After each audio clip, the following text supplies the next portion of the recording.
Que faire après une période de non-contact? Vous avez résisté, vous avez gardé le silence, et aujourd'hui vous vous demandez quelle est la prochaine étape. D'abord, comprenez une chose essentielle. Le non-contact n'est pas la fin, mais seulement le début. C'est une phase de reset, une période qui vous permet de reprendre votre valeur, de recréer du mystère et de laisser l'autre ressentir votre absence. Mais que faire lorsqu'elle revient? La première étape est d'observer. Analyser ses signes, ses mots, son ton. Est-ce un simple message de politesse? Ou une véritable tentative de renouer? Ce détail change tout.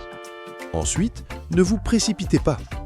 L'erreur classique, c'est de sauter sur la première ouverture comme si vous l'attendiez depuis toujours. Au contraire, gardez votre calme. Répondez avec légèreté, créez de la curiosité. Montrez que vous avez évolué, que votre vie est pleine, intéressante et qu'elle doit faire un effort pour y retrouver sa place. Le secret, c'est de raviver l'attirance sans jamais paraître désespéré. Un homme de valeur ne mendie pas l'attention. Il attire naturellement. Votre silence a déjà fait une partie du travail.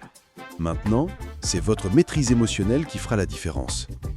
Souvenez-vous, vous n'êtes plus dans la position de celui qui court après.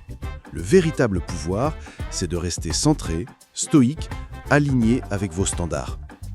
Quand vous incarnez cette énergie, c'est elle qui ressent le besoin de venir vers vous. Alors, après le non-contact, votre mission est claire.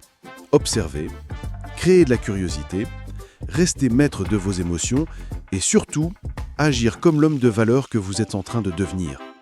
Si vous appliquez ces principes, vous ne serez plus jamais celui qui quémande l'amour.